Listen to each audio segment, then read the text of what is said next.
kind of crazy. First attempt at doing an intro and a little bit of voiceover. Feel free to make fun and tease and ask questions as we go through it. I'm a little bit embarrassed, I guess, to be doing this and putting my face on the internet. Typically, I like to let my work do most of the talking for me. But yeah, hope you enjoy. Thanks for stopping by.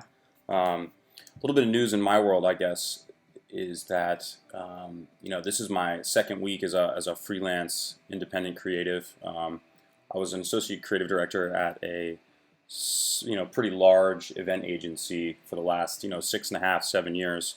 All the while, sort of in the background and on the side, I've been working on the types of projects that get me excited, the types of stuff that is creatively fulfilling for me.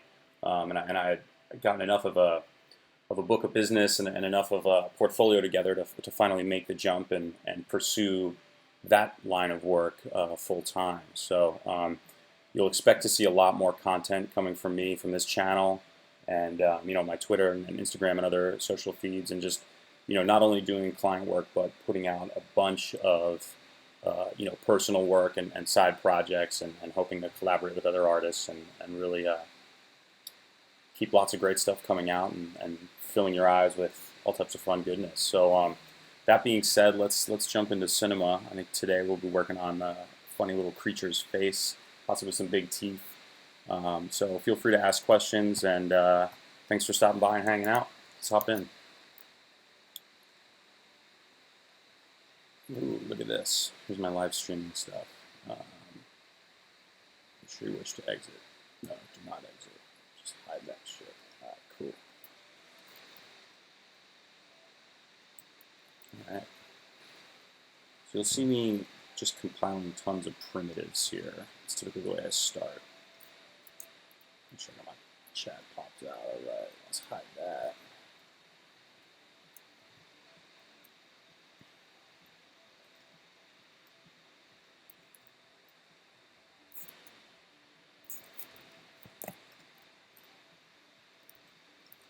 So basically I'll start by really kind of using primitives to block out the shapes.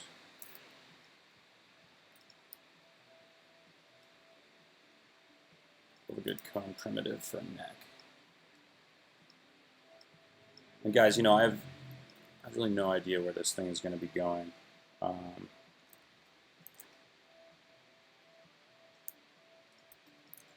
Just sort of playing around, mucking around, seeing what I can come up with live and on the spot.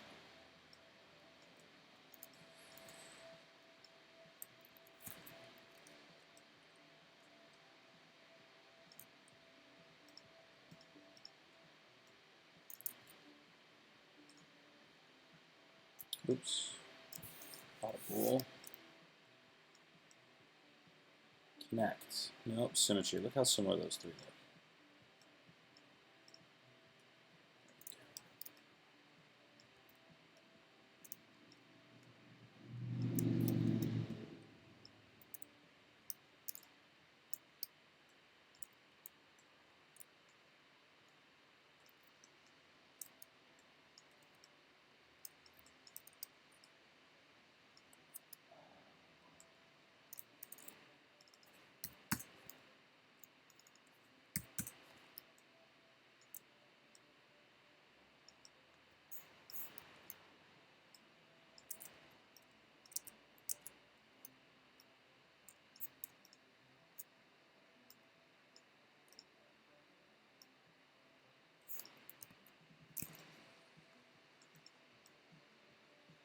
Is that like a snout?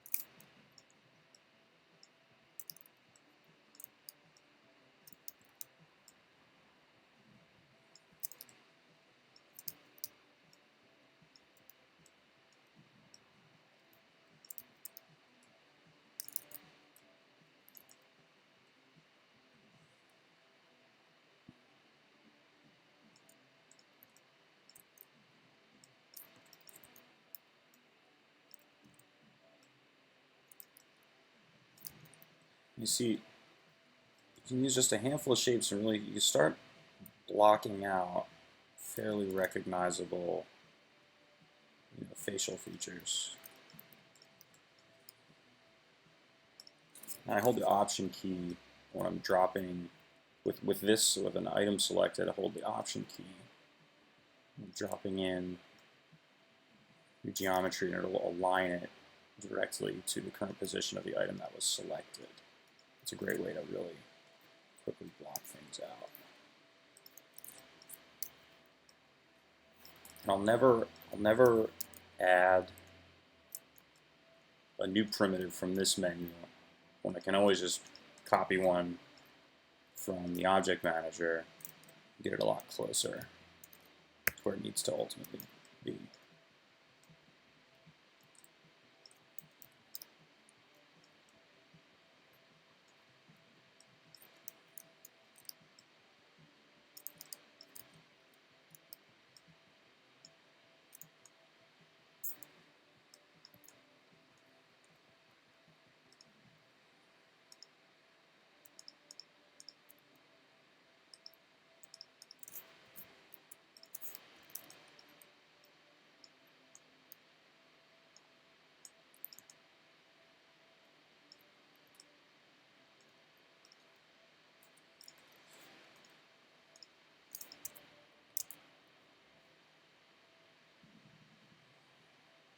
See if we got any viewers. 2 viewers. Hi guys.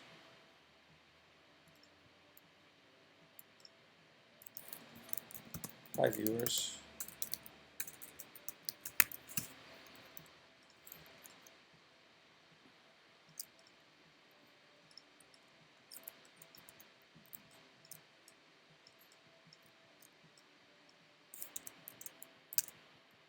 What's up, Philippe?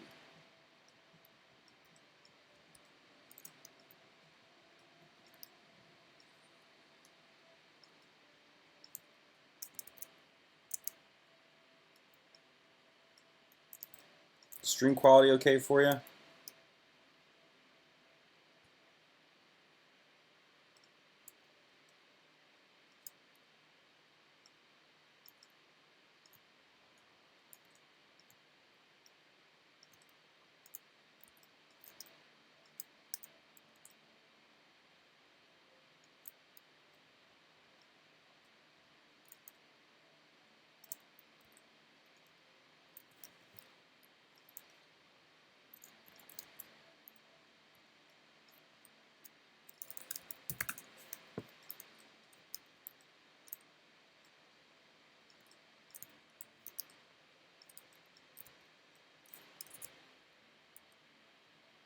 Oh, what up? QBN represent.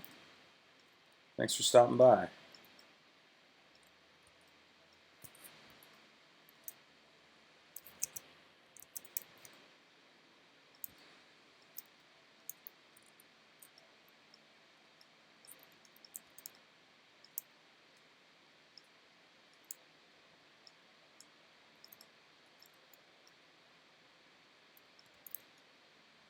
So another thing I'll typically do, and I think this is fairly common amongst illustrators in all mediums, is I will try to block things out without using color. First, get the forms right, get the composition right, and then start getting into actually applying color.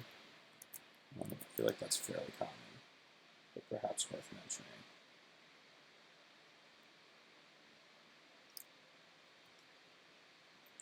So what do you think? Some ears on this dude. What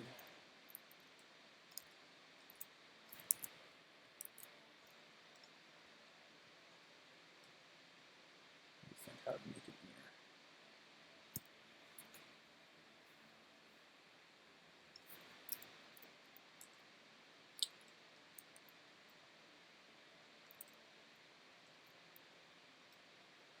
Let's see here.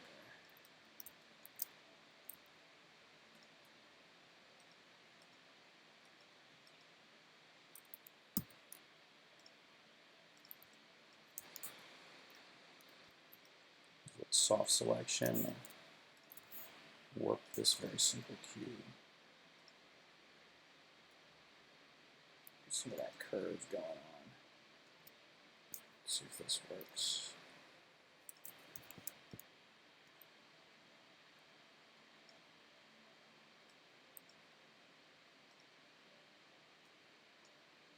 It's fairly low polygon.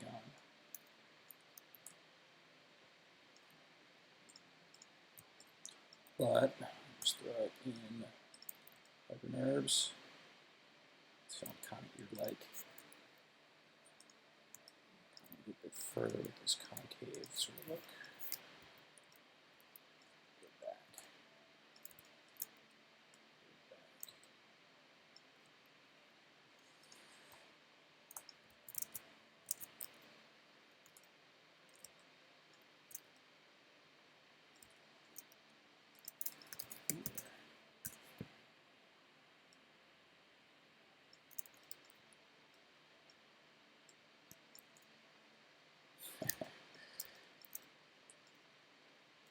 Looking like one of those Sphinx cats, yeah?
Putting in a little bit of asymmetry, I think, makes the ears a little more realistic.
So let's see what we got.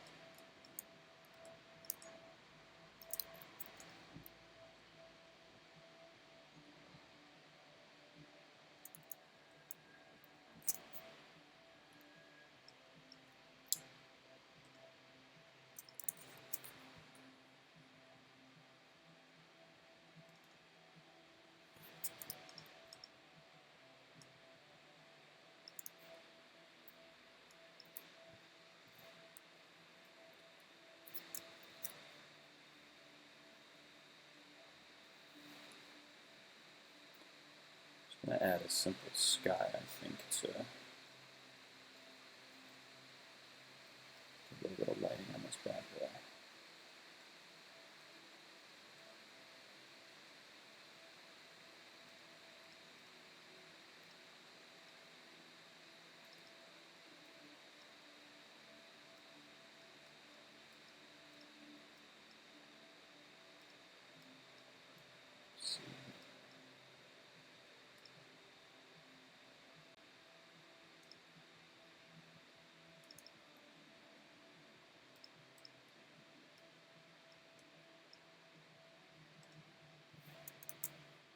Oh, but then we gotta add GI, right?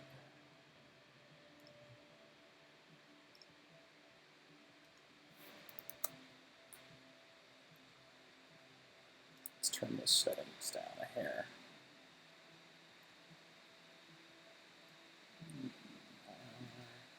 C, preview.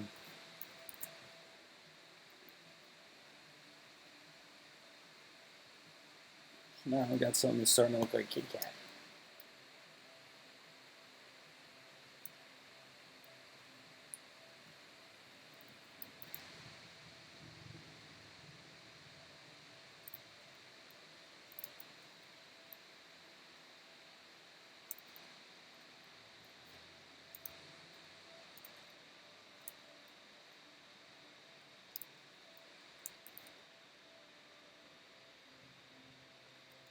There's your teeth.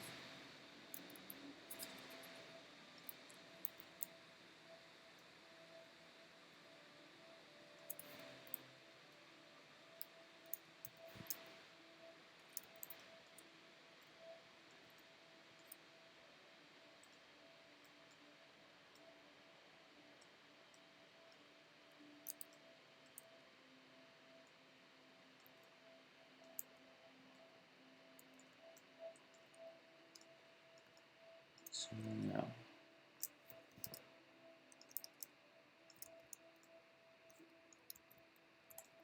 I look a little silly.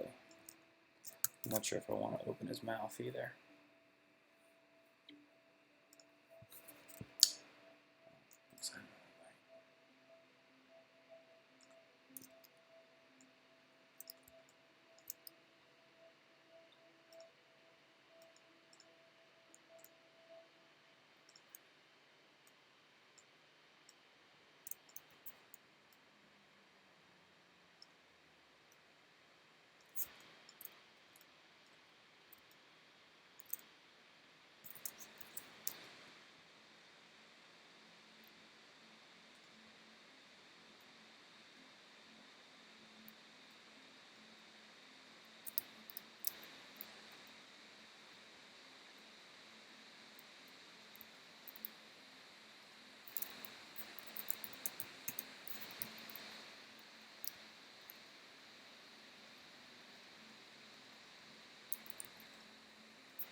A little detail to the eye here.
So that's fine. Well, I guess cats have a different type of eye. You got that long, straight, and thin eye.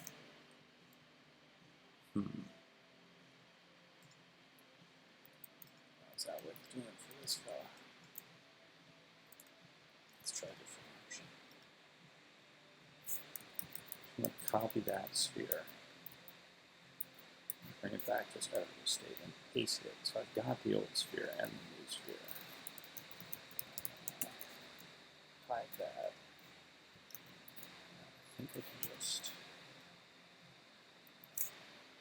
the shape of the eye itself. The shape of the sphere, rather, to create that cat eye. Let's see how that works.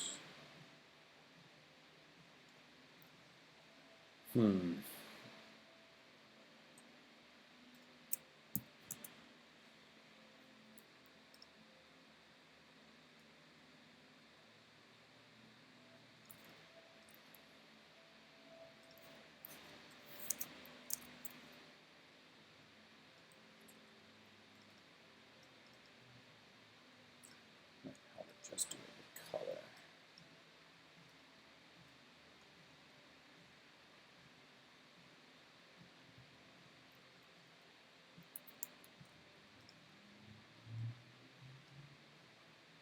It wants to put it on that capsule instead of the sphere right here. I'm just going to maybe isolate it.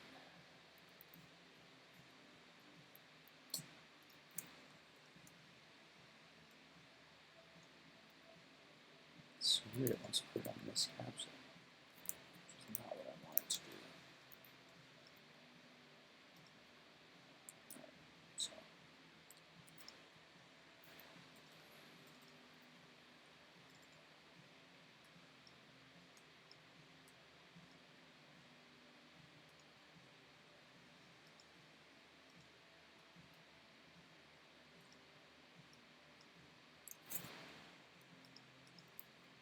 That's kind of it, but way too broad, right? I'm kind of making this up as I go.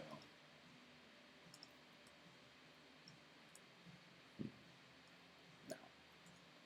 Gotta tighten it, I think. So let's see.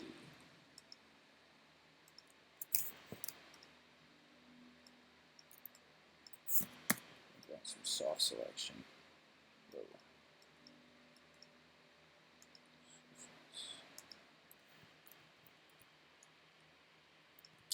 That's taking too much of the eye with it.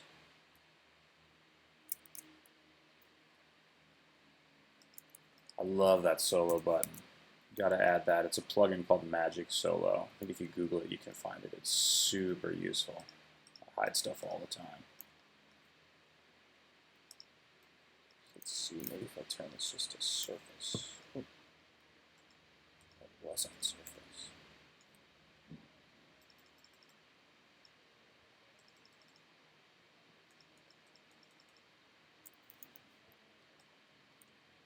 What I should probably really do is do this with a material. Probably work out the best.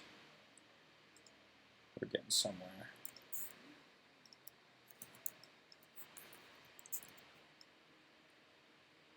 Let's see here.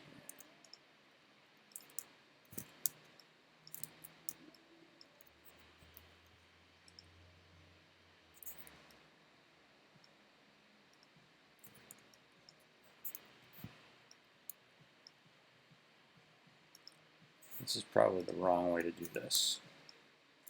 Just not make fun. Or make fun all you want, I don't care.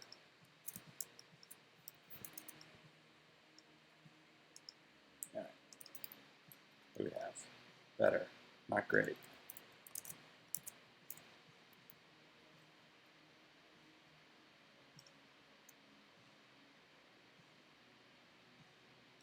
Could try that. And try that. I always do like using the geometry itself to create the materials, but let's try this. Oop. Let's make another duplicate of this guy.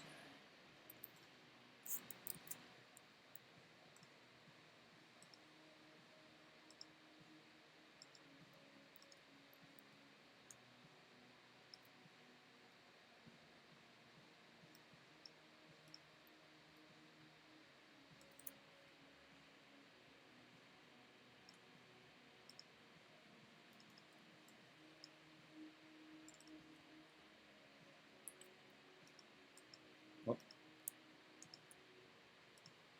Gradient. This kind of thing? What you thinking? Ooh, that's like a cat eye. Let's see. Perhaps it goes a little too far up the eye, up in here.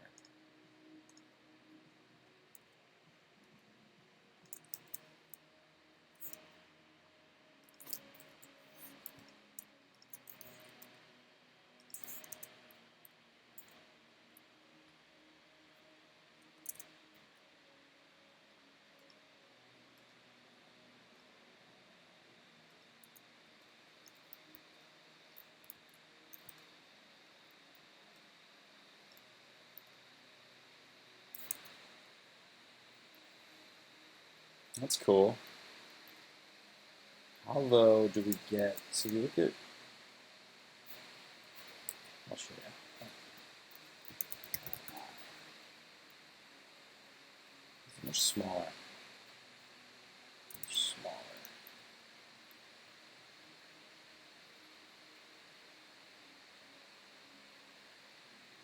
Maybe this kind of thing. Nope.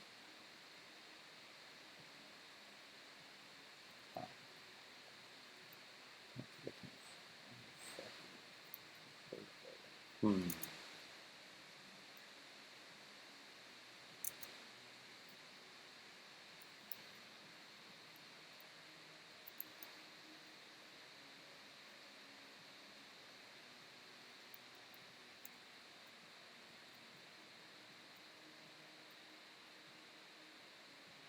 Tricky.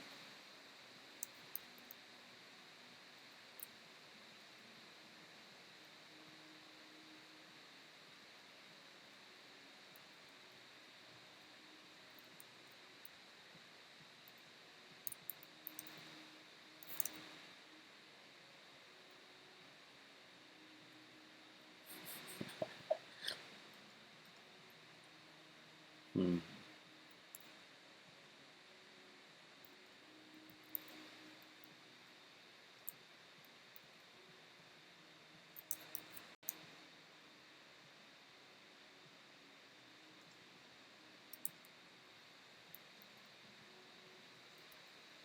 Hmm.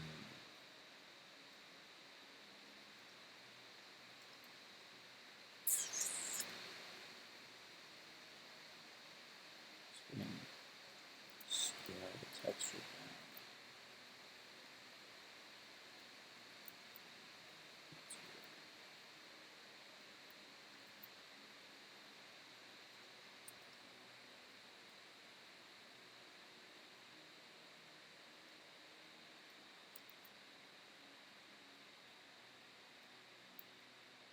So what the hell?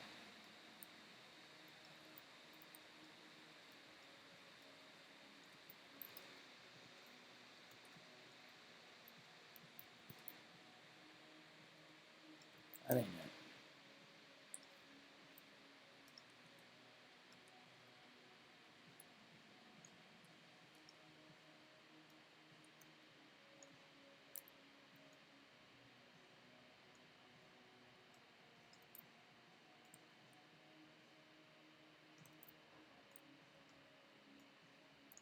Didn't come as expected, guys.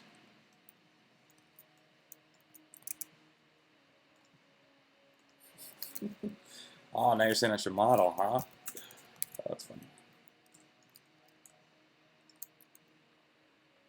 All right, let's try the other way again.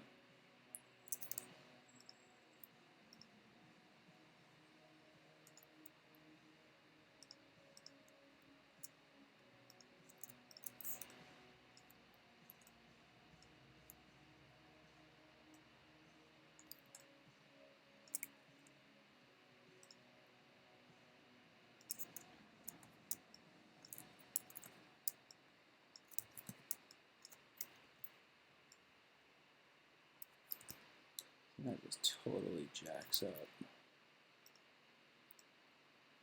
That's better.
I'm sure this is probably like the wrong way to do this, so all you real Cinema 4D experts out there can correct me in the comments.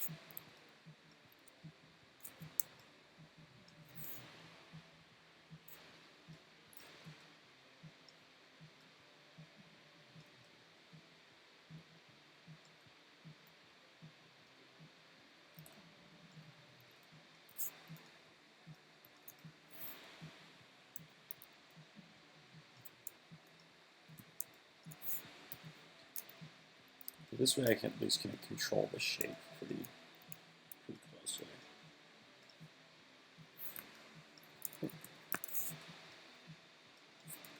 That's fairly low poly.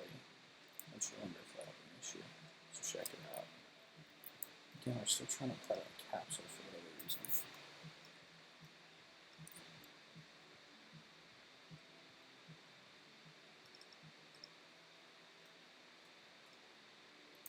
Go. Yeah. Cat-like enough?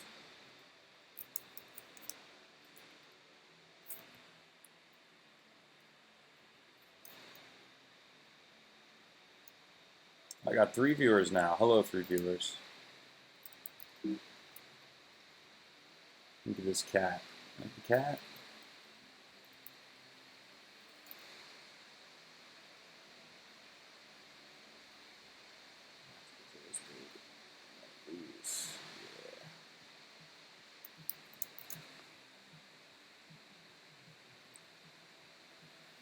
That'll do.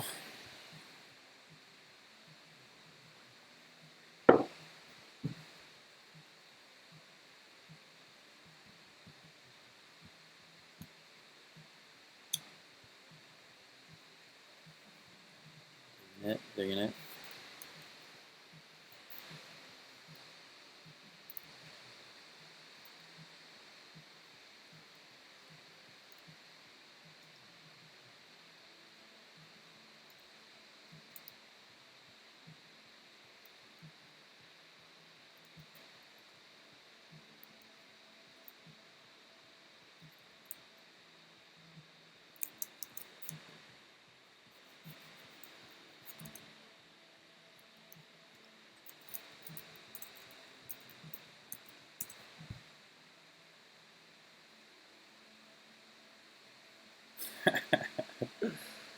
Kind of looks like these dudes, no?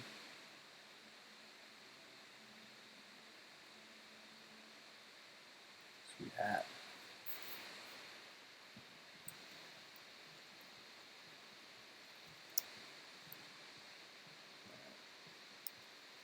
We should make these eyes even bigger. This Sphinx has some creepy large eyes.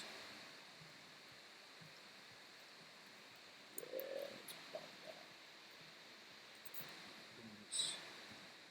Highlights down here.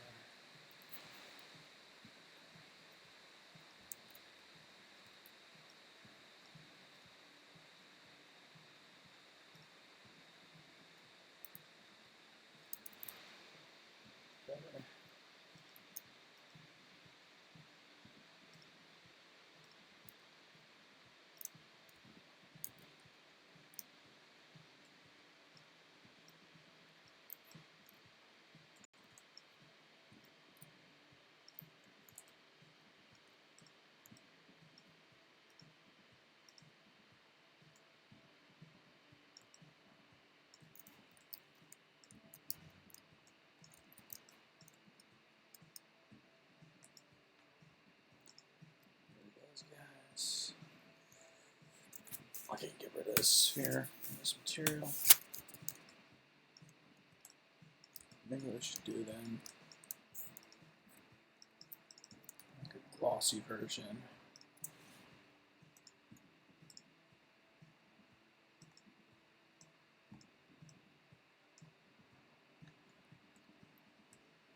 For the eyeball.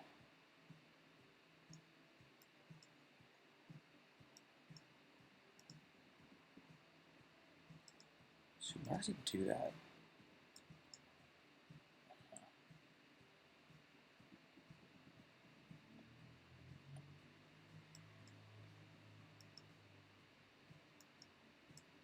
I'm still confused by this new reflection channel, reflectance channel, they call it now. I actually just upgraded from R12 to R18 only a couple weeks ago. So to go 6 versions forward was, you know, had a few surprises for me. Lots of cool new features as well, to be honest. But look at that enhanced OpenGL. Look at that shit. Yeah, shiny.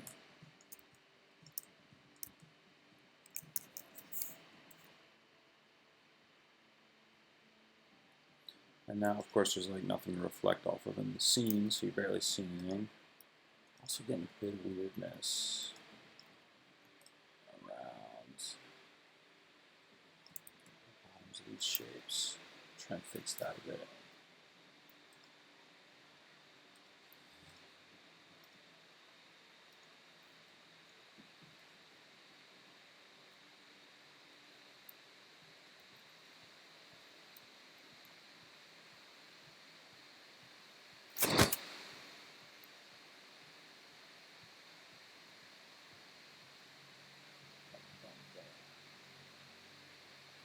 Font that on this up a bit.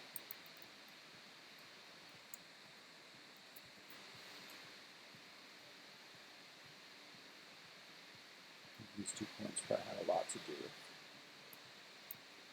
with the way that shape is reading.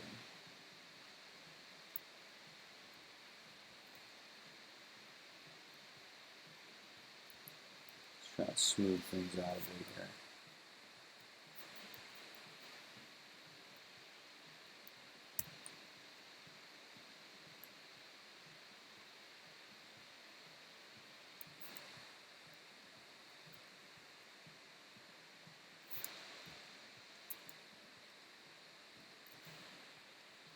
That's a big part of that.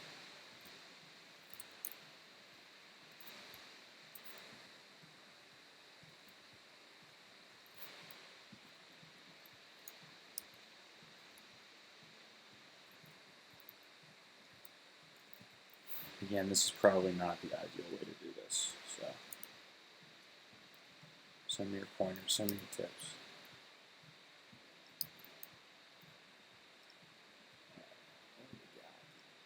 So that reflection made the eyes read even more you know, non-spherical.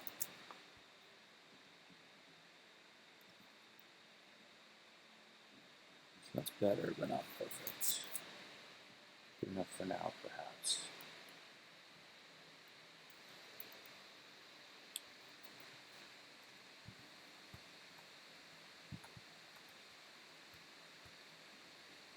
I'm going to get into coloring this guy up a little bit.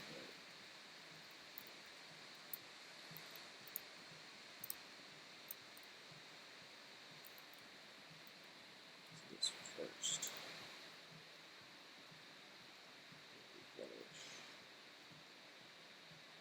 Yeah.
Should add a little nose too.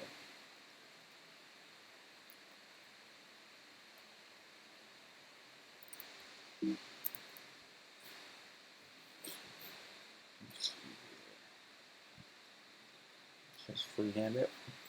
Let's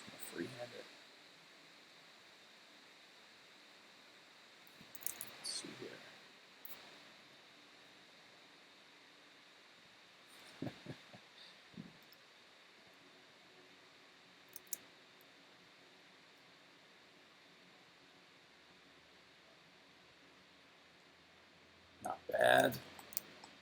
Bad first shot.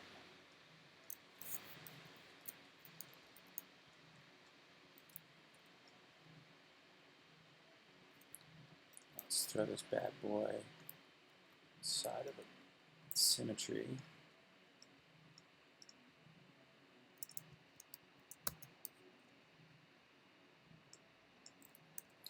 Yeah.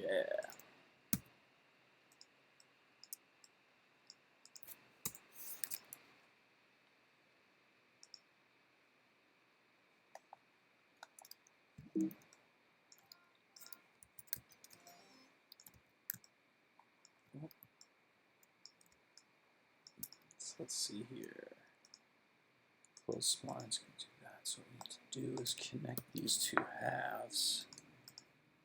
Spline, join.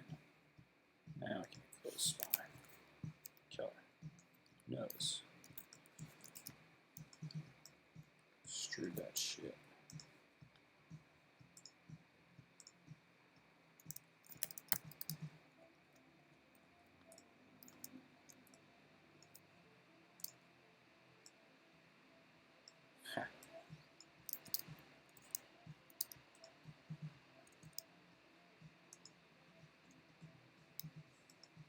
Let's move the widget. Moves the widget. Better. Let's soften this boy up a little bit.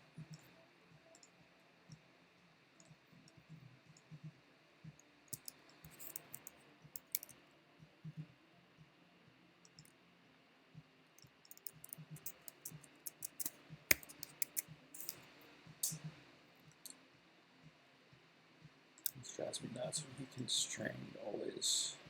It's all wonky.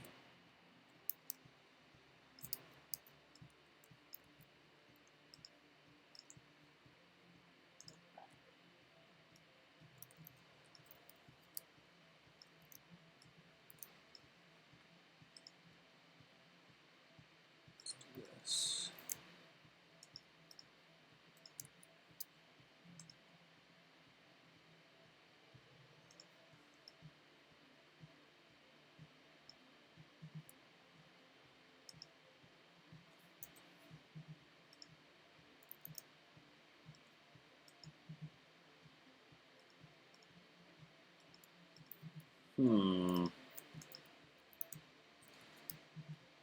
These dorks over here. Whole system.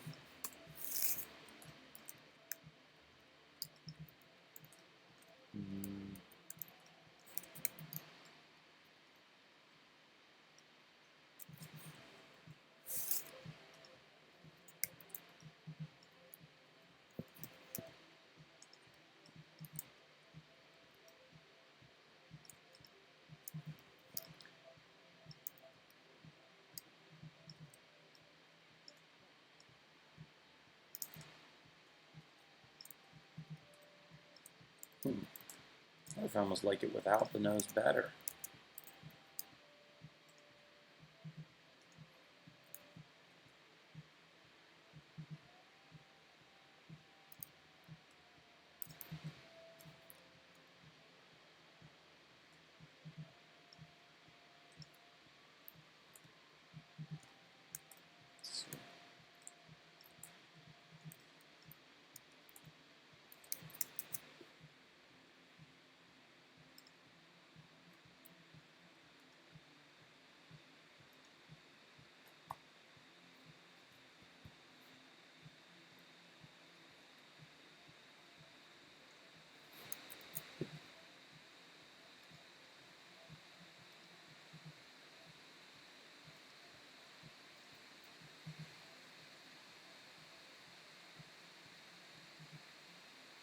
I'm not liking it. I don't like it without. Better. Goodbye nose.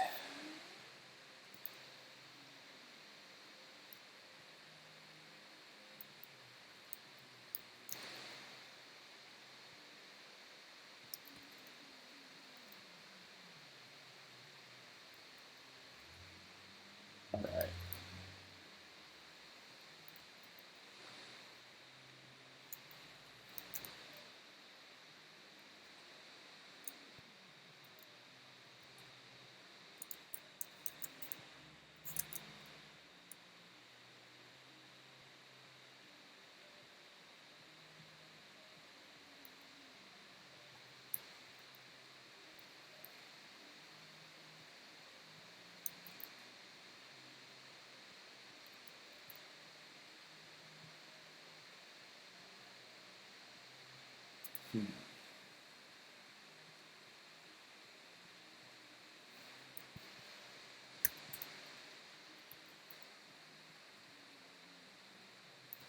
Got some geometric shit. Oh.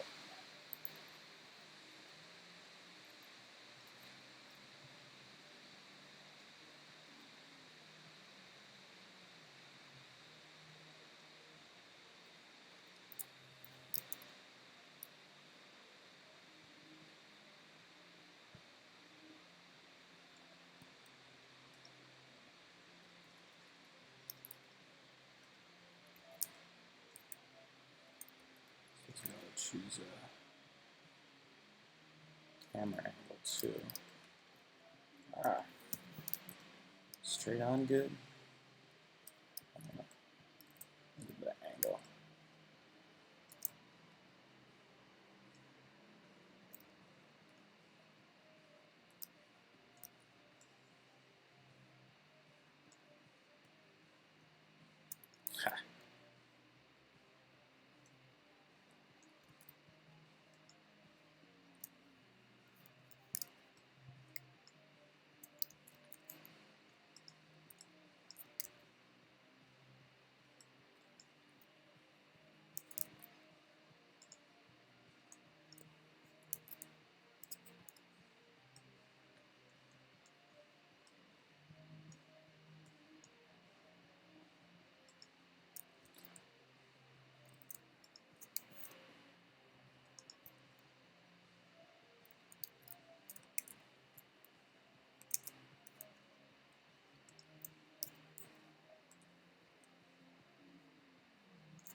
If you put a bunch of triangles on there, your shit's gonna look all mystic and dope. That's the trick. Triangles. Just add that shit.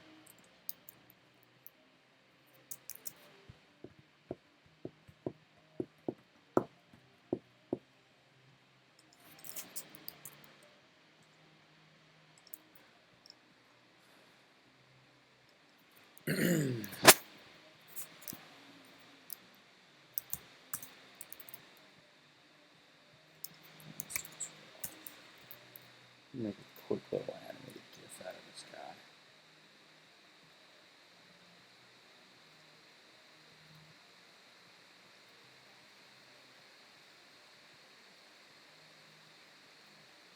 Subtle movement.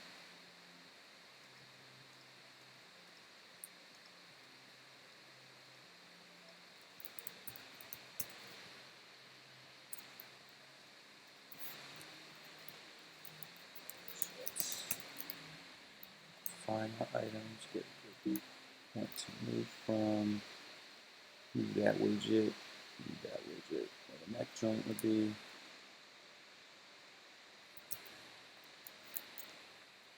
Yes, yes, yes, yes, yes.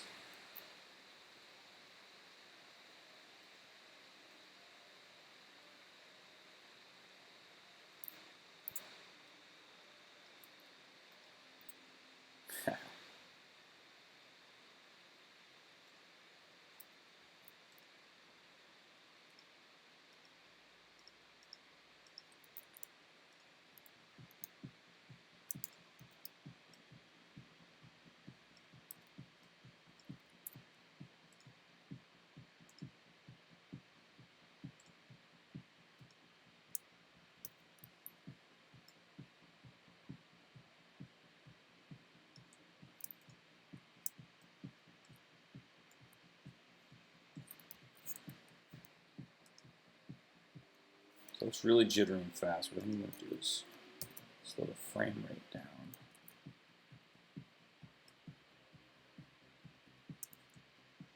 So when it's an animated GIF, it's definitely not going to be 30 frames a second. Whoa. So I messed everything up. I still want 12 frames a second. Still want 12 total frames.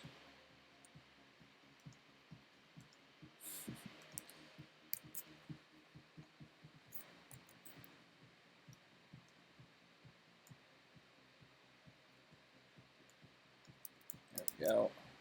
See how it looks. More like an animated GIF.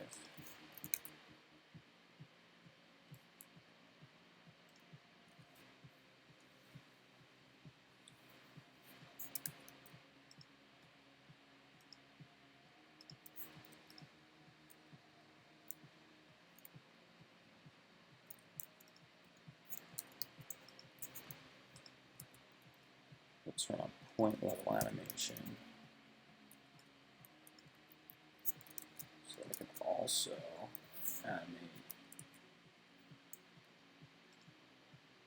the points.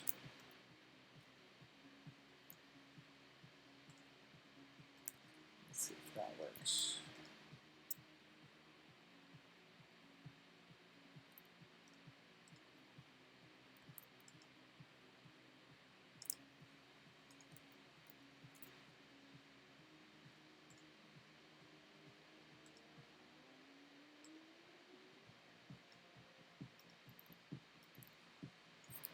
Started backwards there, but that's cool. Ooh, Mystic.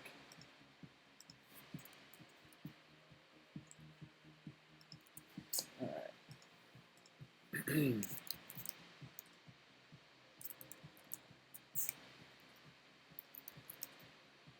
I'm also, for this model, going to choose less of a wide format camera.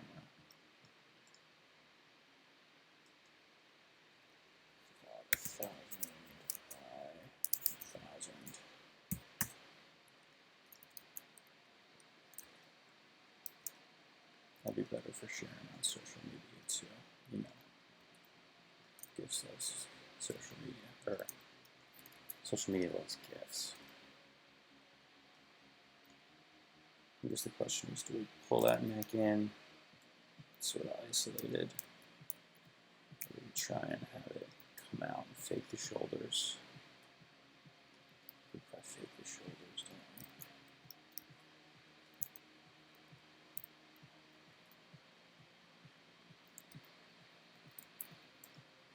Also need to get that eye oriented the right way.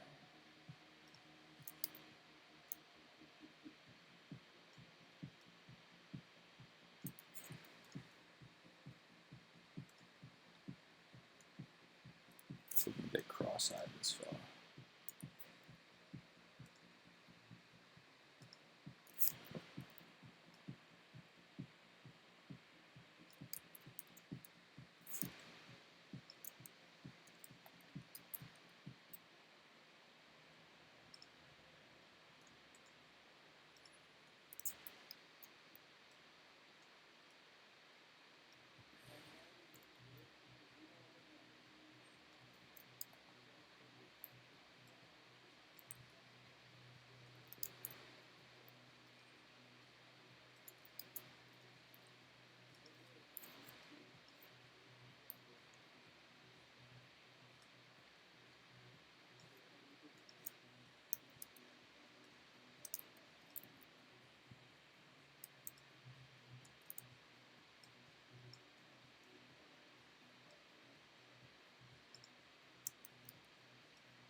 Totally what cat shoulders looks like, by the way. You should know. That's your veterinarian.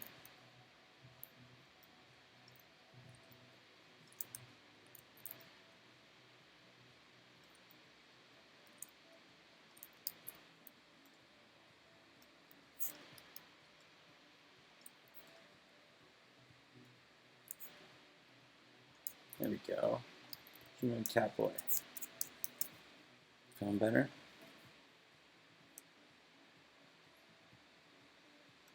What's up, guys, in the comments? What's up, viewers?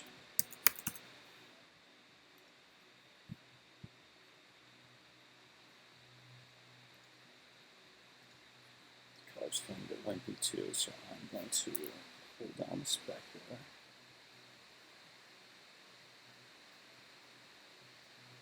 Don't let super specular count materials anyway. Let's go.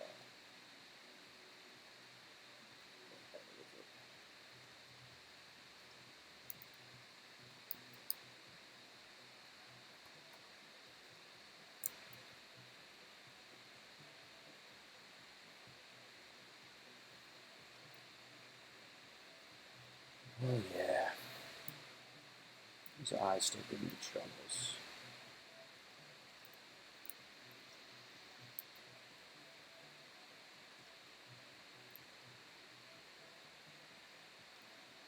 Oh man.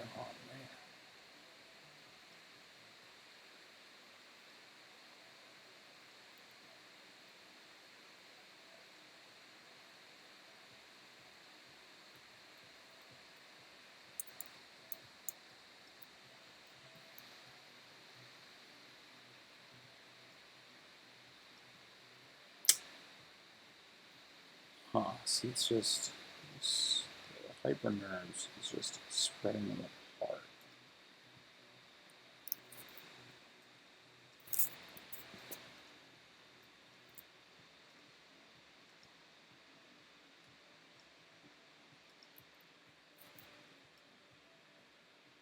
There we go. Using the period key.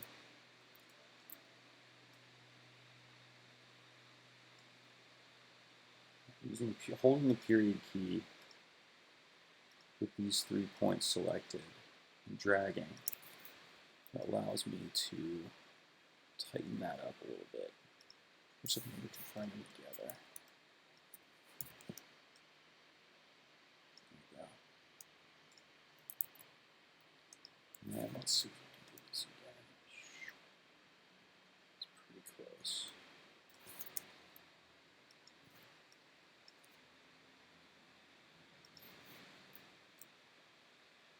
Man, let's see how that works. Oh shoot, okay.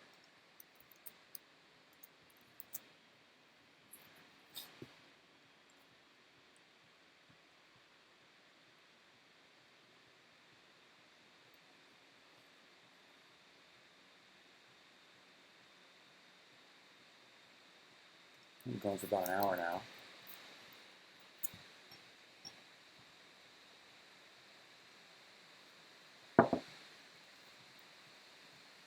The color's definitely looking better.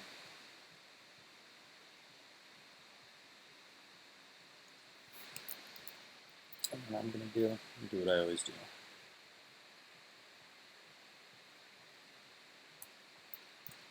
What I frequently do. Get a real mistake with him.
Eyeball.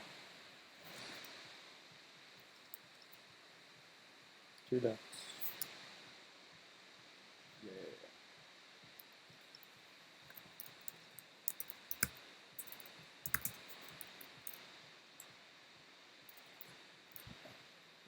funny helmet. Alright. Now this cat's mystical as shit.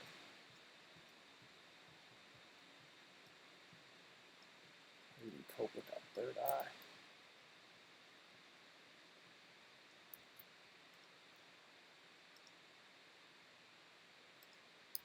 It's kind of cool.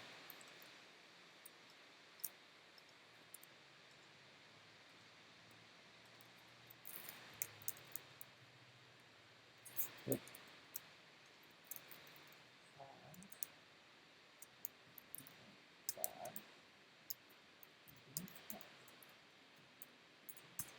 Big enough.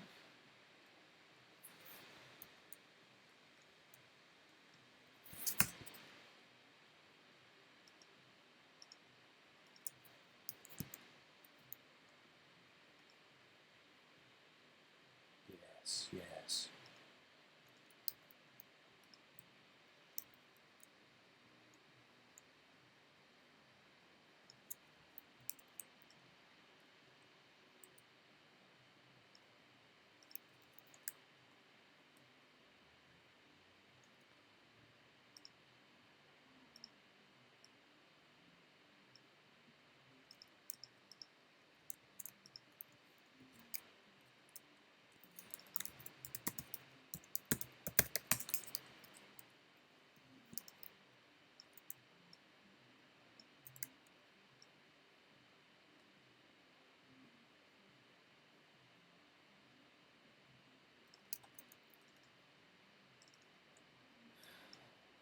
Let's see.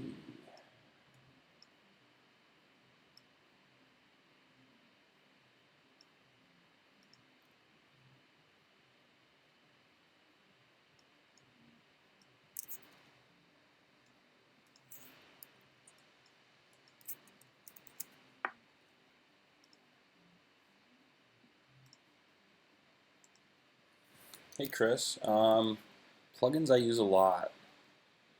I used this one, we were just talking about this earlier actually, Magic Solo, which you can Google that and download. It's super easy.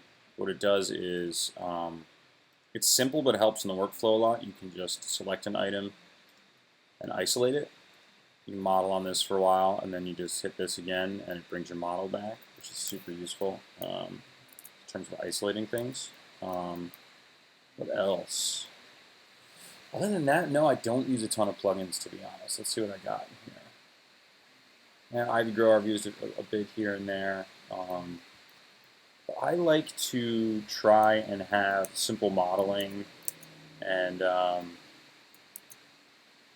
yeah, simple modeling tools, and I like my geometry to be somewhat streamlined and straightforward in a lot of cases. So I don't use a ton of plugins, to be honest. Yeah, the stock solo options kind of stink. At least I haven't found a great way to integrate them into my workflow. So.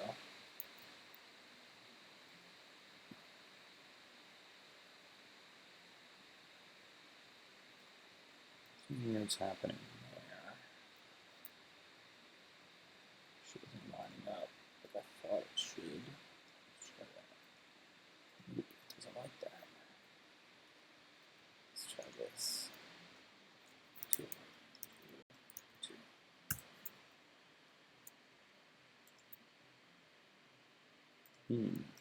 Just gonna have to redo that animation.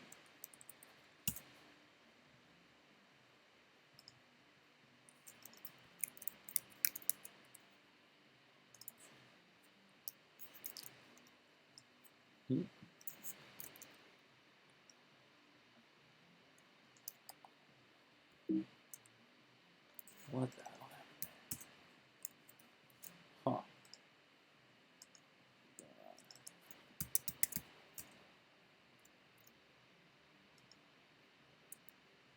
Huh. Should get off center somehow.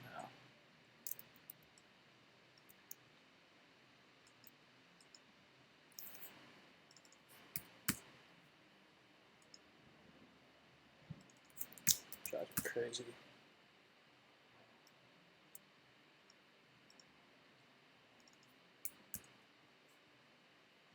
When your shit's look mystical and geometric, better be on center. That's what I'm saying.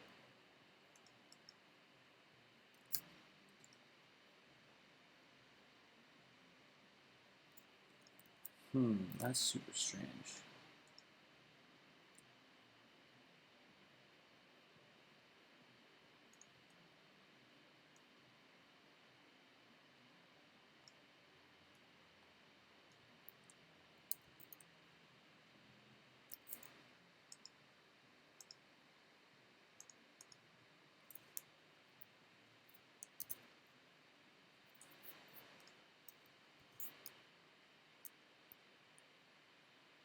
I know what happened.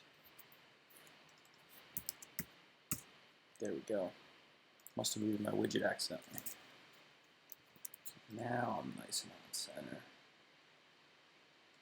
Do that.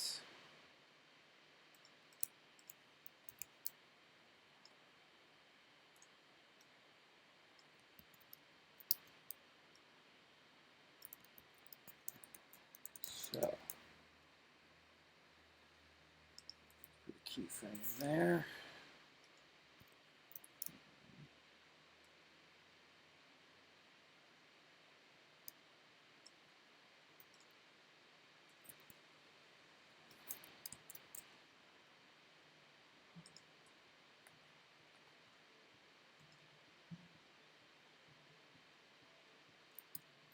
That's something.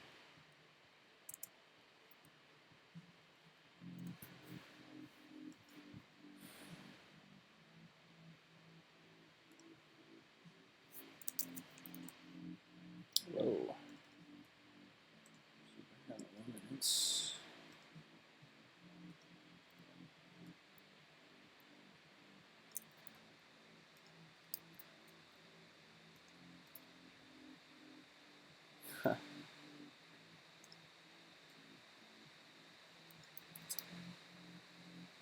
That's what happened. Wondering why the lighting was weird. I deleted my lighting material before I even applied it. So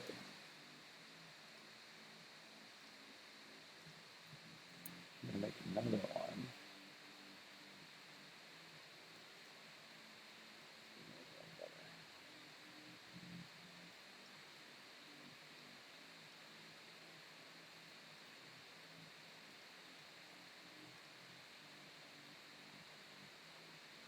There we go. That's weaker. Saturate.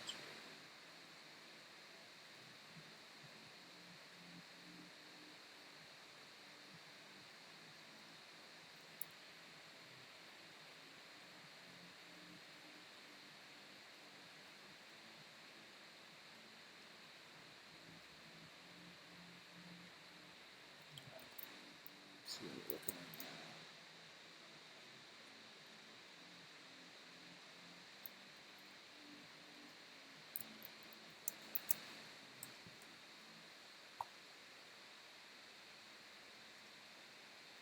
What's up, Dexter? Thank you. Appreciate you stopping by. Ooh, 5 viewers at the same time. I think that might be most people who have ever turned in concurrently. Fantastic.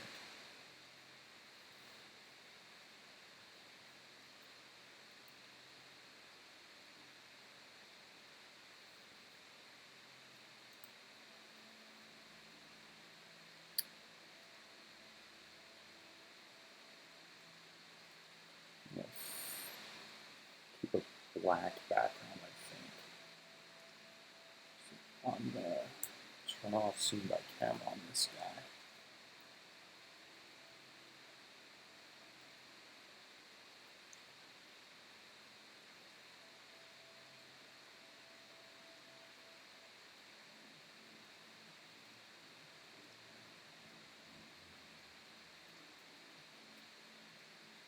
Also a big fan of adding noise to textures. Do that right now.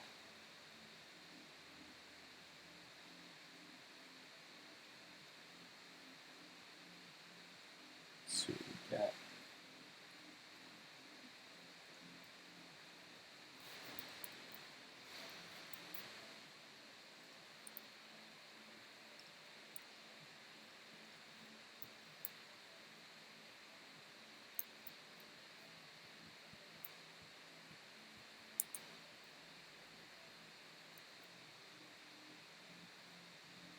Ah, I'm glad you like that, Chris.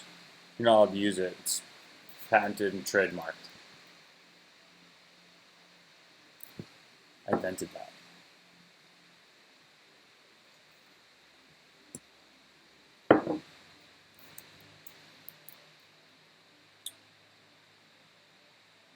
All right.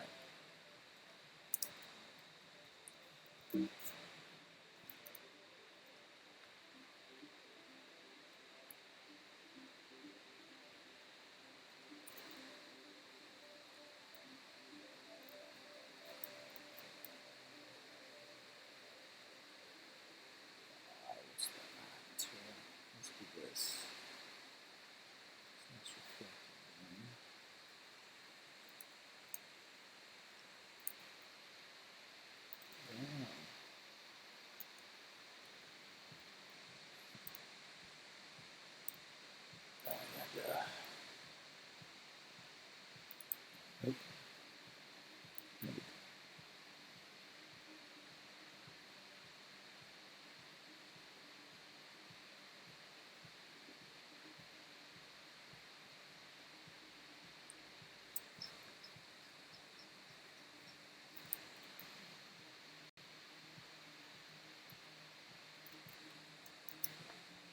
Yeah, sure, why not?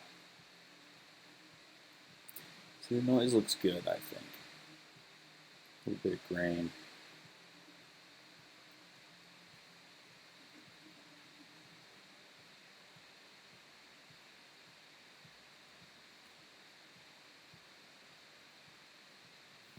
Alright guys, I hate to do it while this is rendering. I gotta go take a quick break.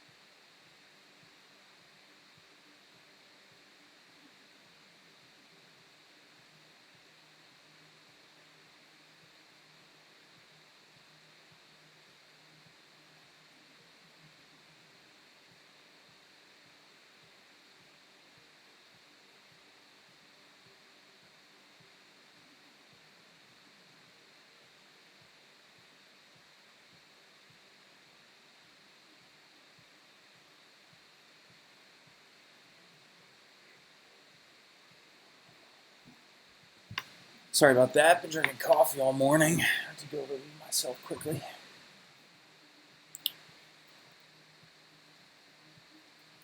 Also gonna do share a quick screenshot.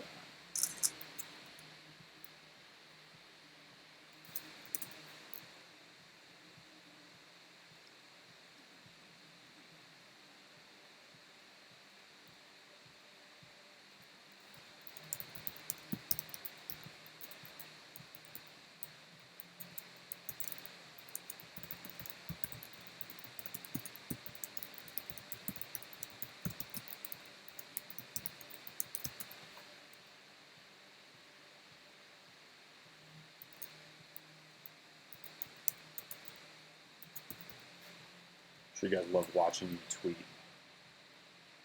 Fun times.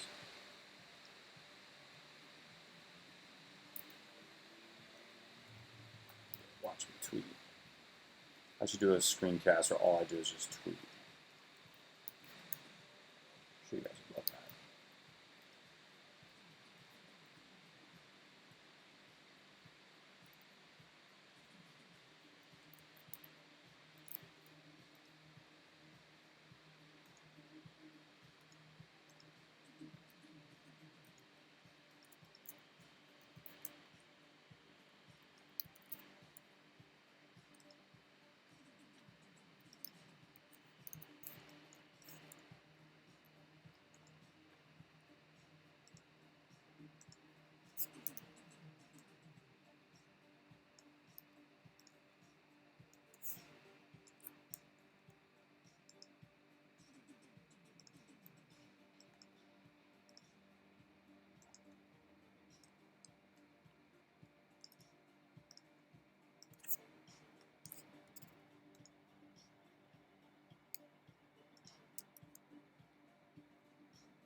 better.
Hello, Alien Media.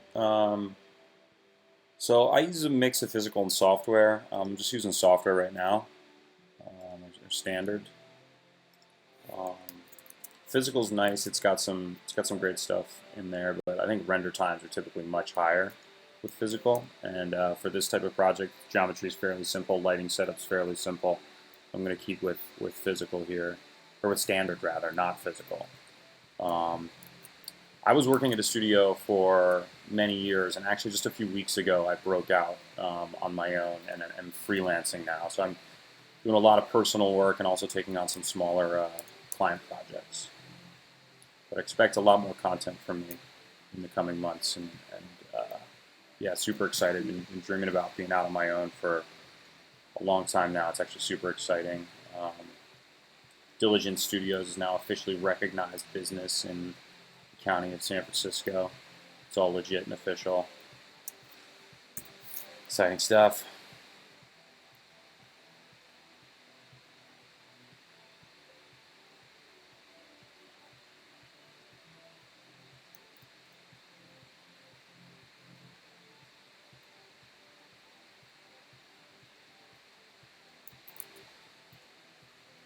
Thanks for the questions, though, Alien Media.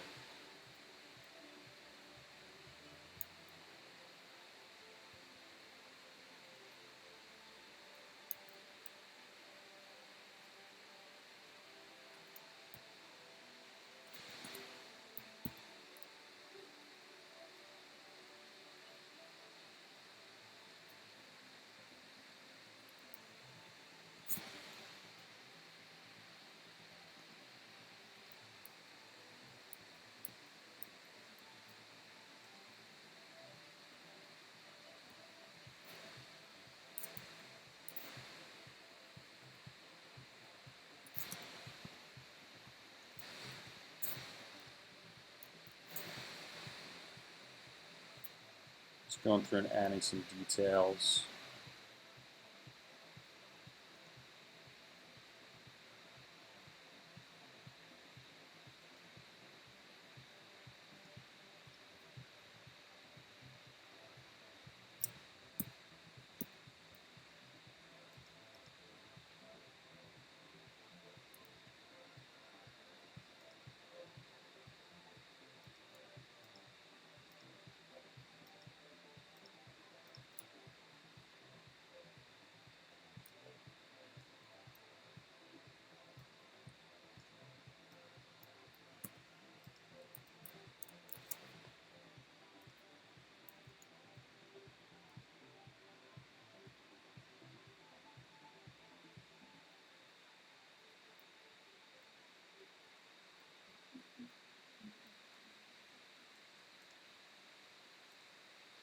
Uh, what's up? More questions. Cool.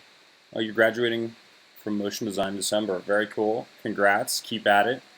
Um, yeah, freelance is going well so far. I had a nice little project land a couple weeks ago. Been chipping away at that, and I've had tons of time to sort of recharge my batteries and get more creative work out there. Sleep in a little bit. Don't tell anybody. Yeah, so freelance is going really well so far. Thank you. And Alien Media. Am I 100% self-taught or did I go to school? I did go to school. I went to a state school in Pennsylvania. I studied illustration and graphic design. Um, in terms of Cinema 4D and motion design, I am all self-taught.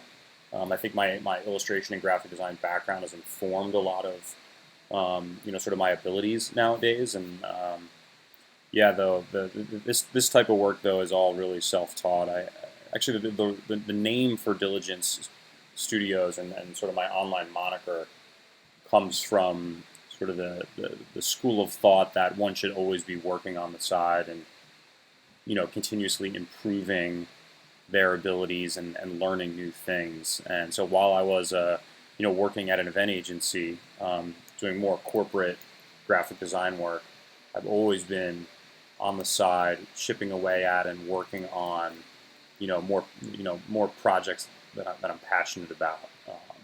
So this type of thing, and I've actually, after about 8 or 9 years of doing that, I finally got to a position where I had saved enough money and had enough of a client base where I could go out on my own. So pretty exciting stuff there.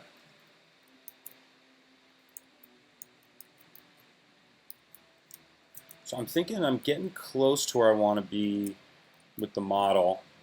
About to render out some frames. Which, should I keep the stream running as I compile frames in Photoshop for the final GIF? Do you guys want to watch that process, or should I kill it and just post the GIF later? Let me know what you guys think.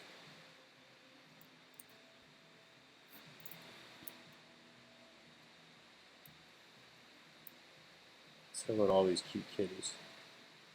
This fella.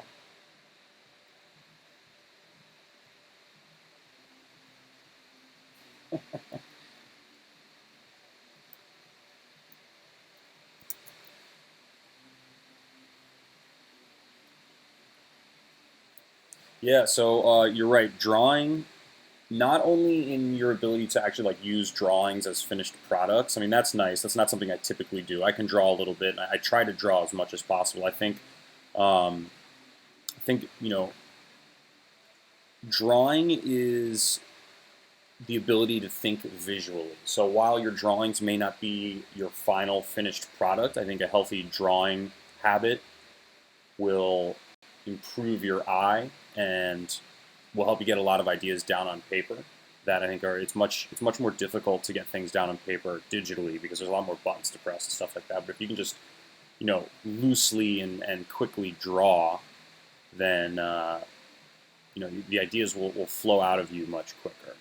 And I think I don't do it anymore, but even things like drawing from reference, drawing life drawing, that sort of thing, I think is really useful in terms of just training your eye and becoming more observant. So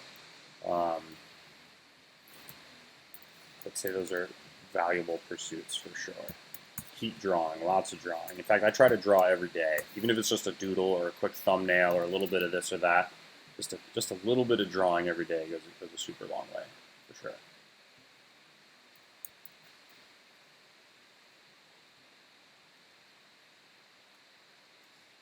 Cool. So I will hit these. I will hit render on these frames, and I can just answer questions, I guess, while the frames are chugging out. Shouldn't take too long. There's only 12 of them, so let's do that. Let's see.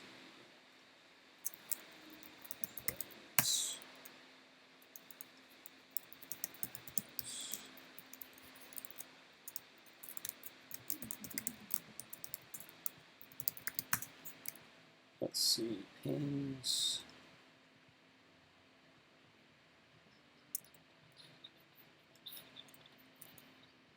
I'll put all frames.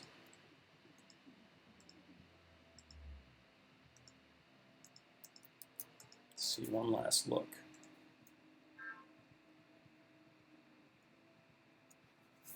What I might do is make this light change a little bit more dramatic. 67.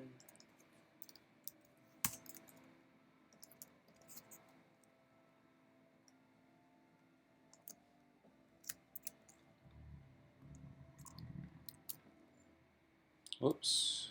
Why is it showing 30 frames there? I'll put all frames. Nope. Because my frame rate didn't match the frame rate set in my project settings. So I have that down to 10. Let's make sure those match. So I'm gonna re-render. There we go, 12 frames. Perfect.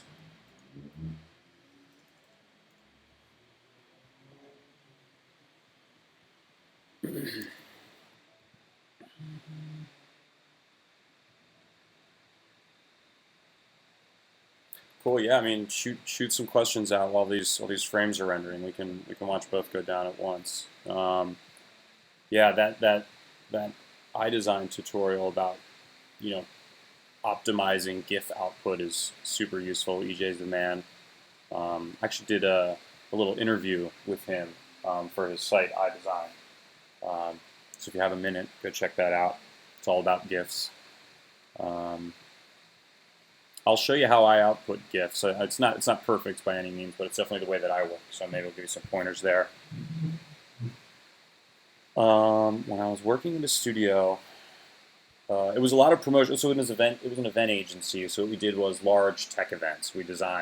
Um, we designed, trade shows and tech events, and um, a lot of the design work that I had to do with signage and branding and stuff like that. So a lot of my experience actually comes from a fairly straightforward corporate graphic design sort of school of thought, which um, I think it is part of the reason why a lot of my designs are so sort of graphic and simple and reductive. I definitely don't try to do you know Pixar quality lighting and super slick glossy renderings. I like sort of more simplified. I like seeing sort of the primitives in the model. I think it's a little bit more interesting, a little more sort of graphic and stylized, which is what I'm into anyway. Um,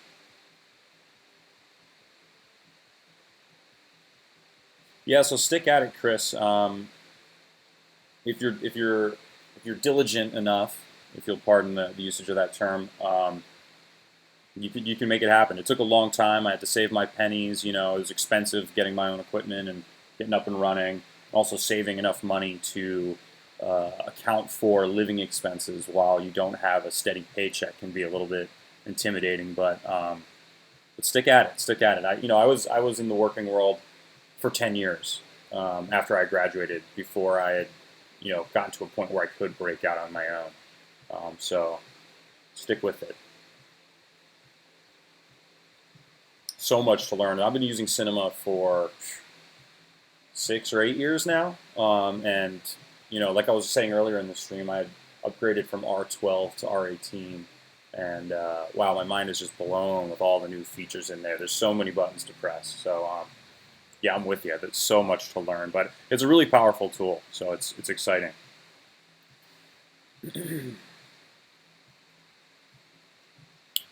Wish I could make this go a little faster. Still got a handful of frames left.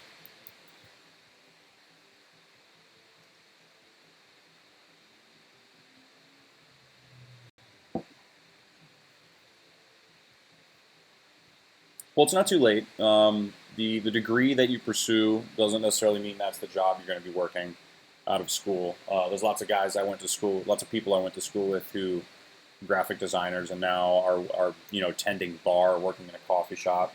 Um, so there's that direction. People move away from the arts, and people, I know people who, got a graphic design degree, but now do, in-store retail setups and things like that. So it's not, you're not painted into a corner, so to speak.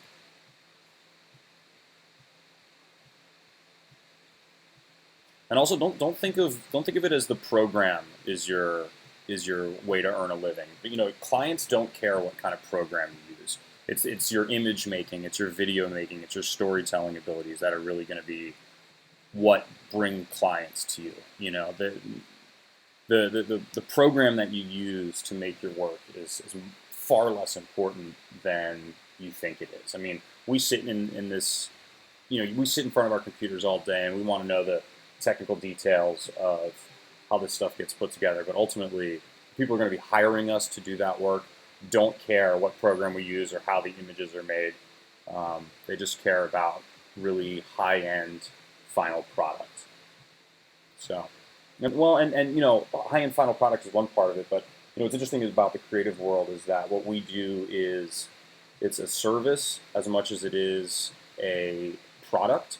So when you're working with a client and collaborating with them to reach your final product, there's a certain level of customer service that you need to provide. You need to listen and communicate, and all that stuff is just as important as the image or the video you wind up producing. Yeah, there's a lot of motion design in New York and LA. LA particularly with the film industry down there. I'm in San Francisco, which is great because there's a lot of creativity, a lot of amazing art and culture here, but it is a super expensive market to live in, so you need to sort of weigh those pros and cons. Yeah, making stuff move. Yeah, I hear you, alien media. Yep.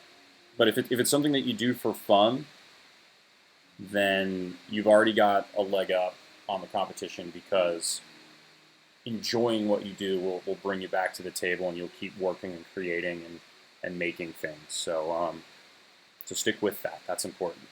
And enjoy the process. And that's the thing about, I think, motion design in particular, and Cinema 4D as an extension of that, is that it takes a long time to do. Motion takes longer than simple illustrations and graphics, and just 3D software itself is so endlessly complicated that um, you know it's going to take a while. You're going to be at your desk for a very long time. So enjoying the process is, an enormous part of the puzzle.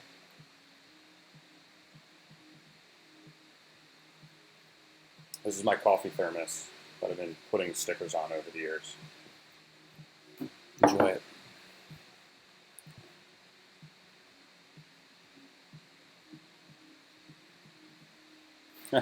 It's funny. Look at my stupid talking head.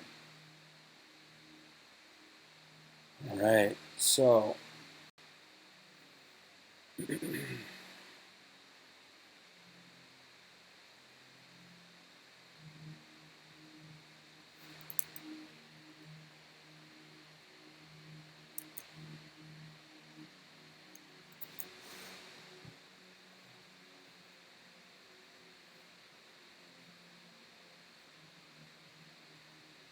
cool, man. Thanks for stopping by. My pleasure. I'll be doing more of these streams, and we're gonna try and do more with voiceover, so I can talk to you guys a little more directly. But good luck in school. Stay at it. Have fun. Keep kicking butts.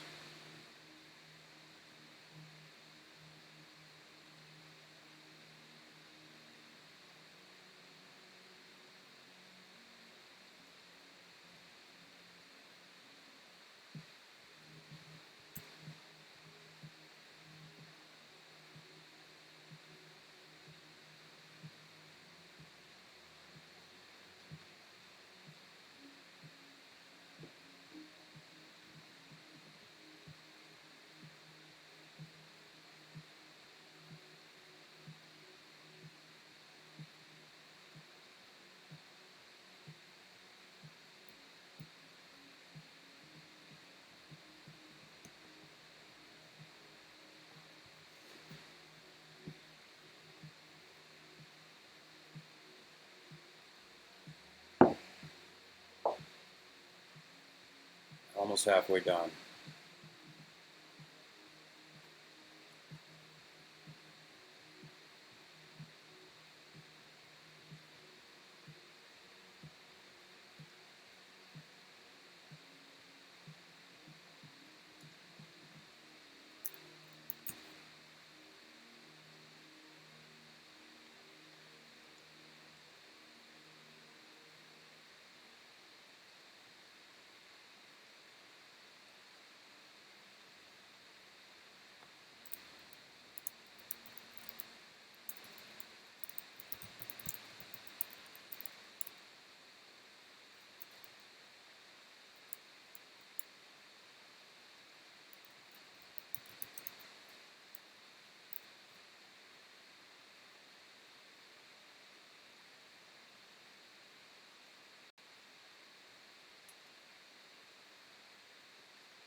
Here's a fun little fact while we're waiting for this to render. So cats, like other predators, have eyes that face forward. And almost all prey animals, you'll notice, have eyes that face left to right, or outwards, not forwards. So let's look at how a horse's eyes look. You see they're oriented, well, that's weird. Horse eyes. The horse's eyes are oriented outward, which allows them to see prey and have a much wider field of view. So, horse.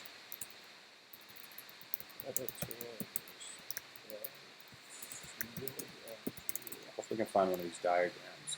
It's really interesting to see. Yeah, here's a good one. So, a prey animal typically has its eyes on the side of its head, so that it has a much wider field of view. If you can imagine that an eye was here, it would give you almost a 360-degree field of view. But where the overlap occurs is where your depth perception happens, which is actually why horses are startled easily. They have bad depth perception. You see, with predators, they have less of a need to see around them and more of a need to focus closely on things that are in front of them as they hunt. So they have a much more narrow field of view, but a much higher overlap that gives them much greater depth perception. Bunny versus. How's that for some weird side facts as we wait for this to render? I was reminded by the direction this cat's eyes are pointing. I guess this would give it trinocular field of view, since it has that secondary overlap, although this one only allows them to see into the spirit world or something like that, I guess. Let me switch up the music here.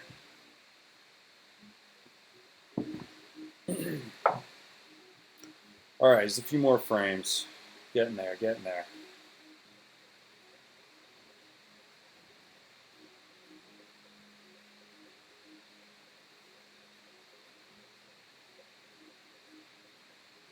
Yeah, totally. Yeah, the first few times I played with cinema, my mind was pretty blown. Even just like doing some grayscale gorilla tutorials and putting Fresnels on spheres and rendering those out really kind of blew my mind. And then you're coming from a graphic design background, having the ability to extrude typography and do really interesting things with it, just just really opened my eyes to a whole new way of working. And I had no plans really when I first started playing with cinema to really use it as one of my main tools, and even becoming a 3D illustrator. But I just enjoyed the process so much and got so deep into it and became such a part of my workflow that that's inevitably what happened. How did I come across something that I don't know.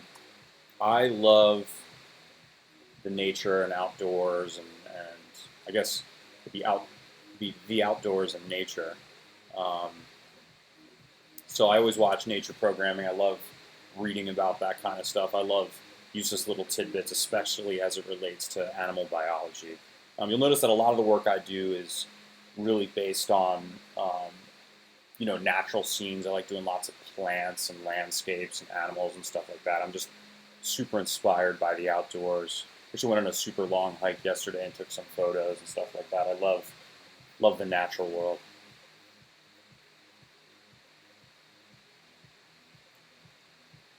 All right, a few more frames here.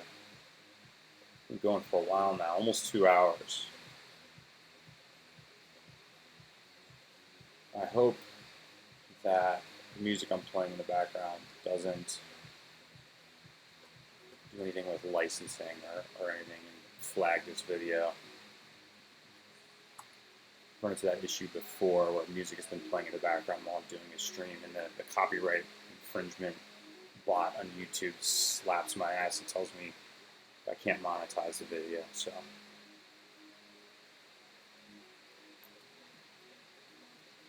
oh, you can't even hear it. Well, that's good.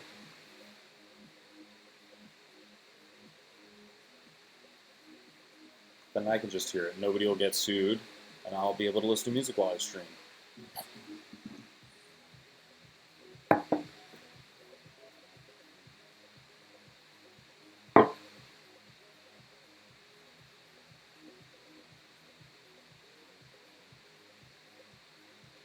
Yeah, reference is really important. You got to look at what you're doing, especially as you're younger and building sort of your visual vocabulary. Being a keen observer and training your eye to see. Like looking and seeing are different things, right? So you can look at a tree and say, okay, that's a tree. I know it's a tree, and go about your day. But really, I mean, looking at the tree, how does the texture of the bark twist? How many, what are the angles at which the limbs grow from the tree, right? And training your eye and using reference to do so will take you really far.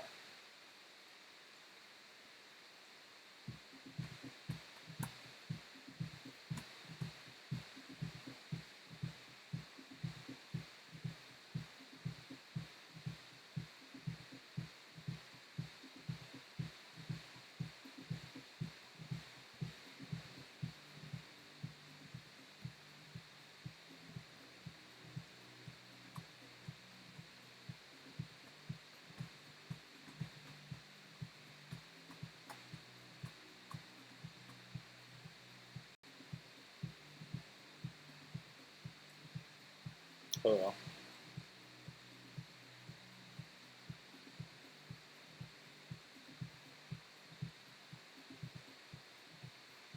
So the post-processing won't take super long. I'll blow through that portion as soon as these guys are finished rendering out.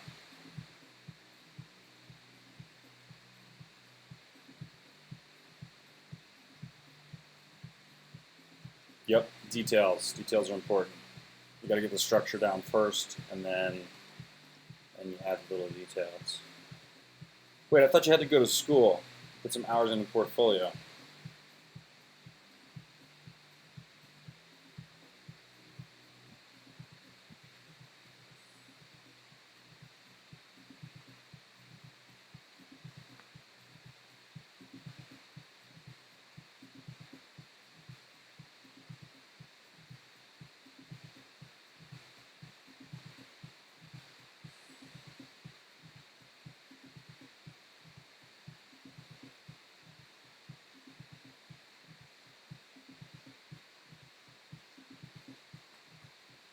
Yeah. So I did have some real serious inspirations.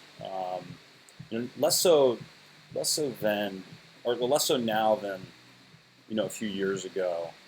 But yeah, I went through a period where I was super inspired by Central American and Native American art. I love the use of patterns.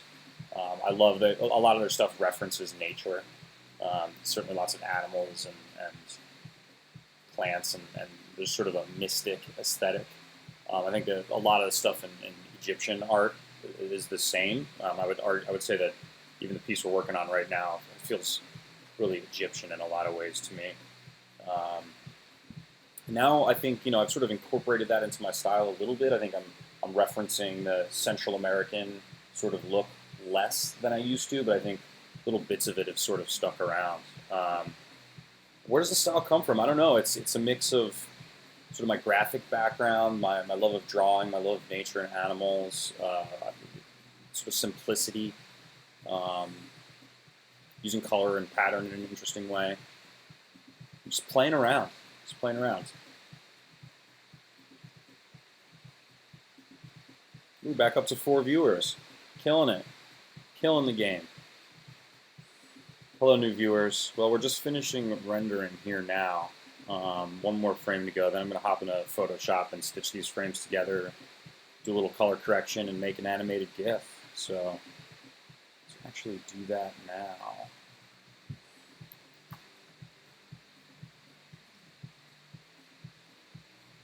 I can't believe this is my 23rd stream, and the first where I'm actually showing my ugly face and chatting with you guys.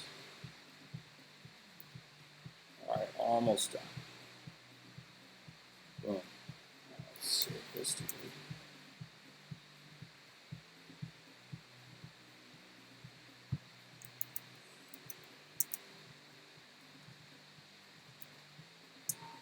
Oops, not bad.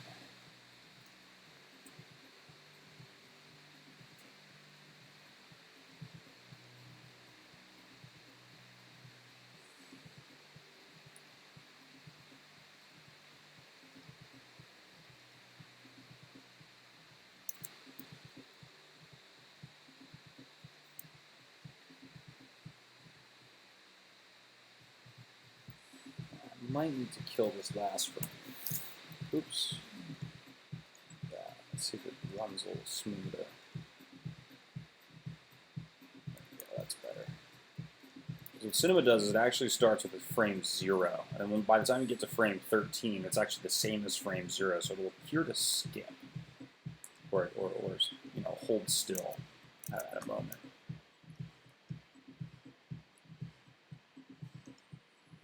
Woo! All right, let's get some curves popping.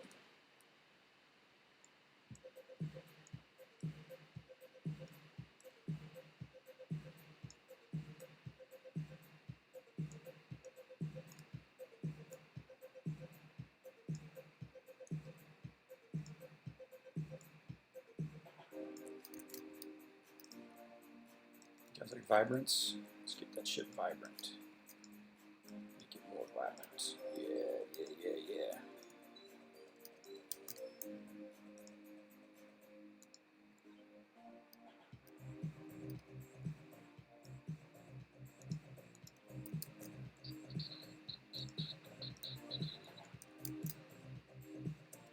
What else?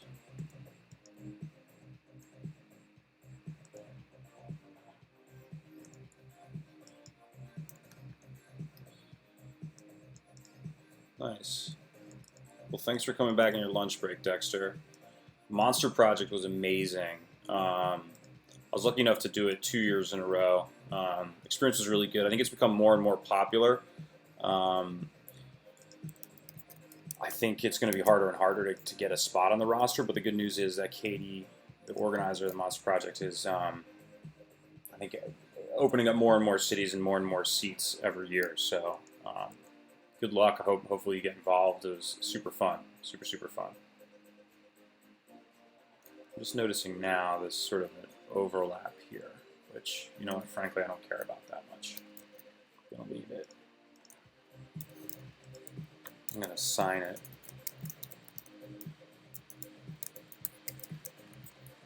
With my little add handle. Kind of cheesy, huh? Don't steal my shit.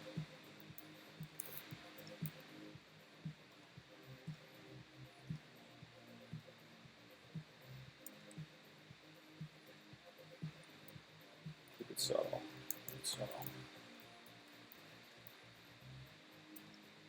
Alright, what else?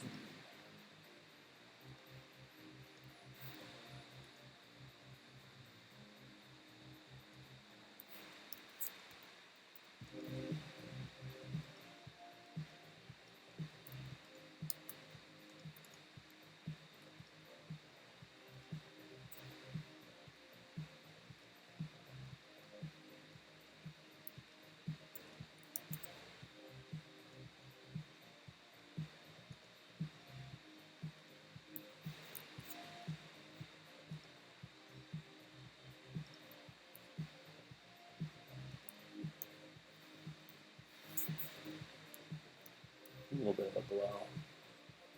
That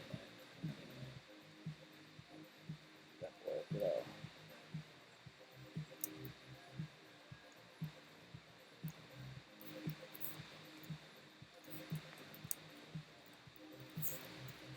That glow is going to increase the file size.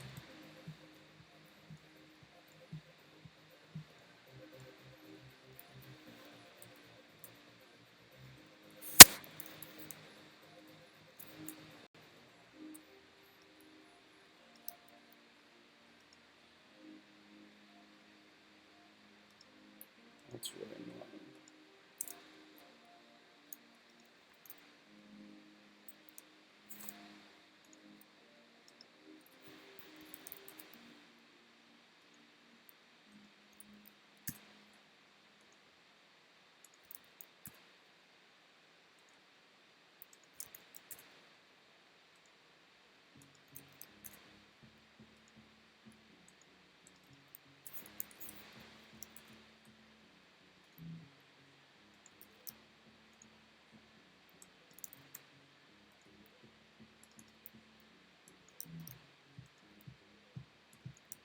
it's coming out okay. You know, for having really no idea what I wanted to do before hopping to the stream, I'm fairly pleased with how this came together.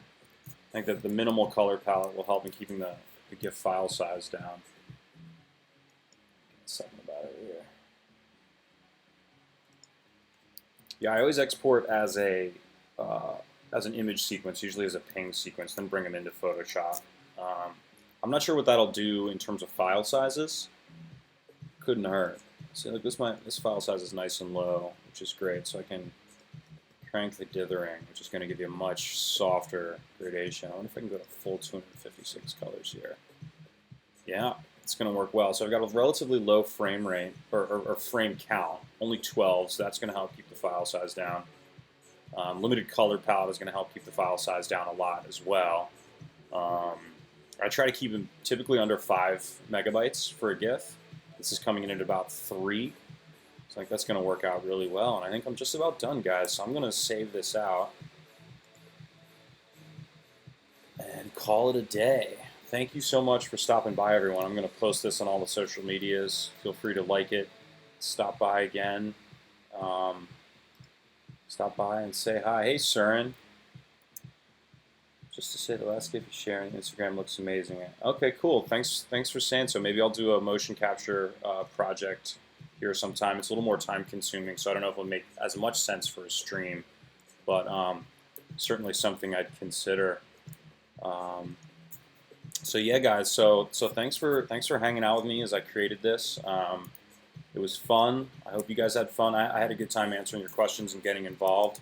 Please subscribe, and you know, we'll be doing lots more of these in the future. So you know, hang out, say what's up, and I'm looking forward to doing the next one. All right. Yeah. Thanks for stopping by, Alien Media. Good luck at class. Have fun at school. Yeah. Take care, you guys. See ya.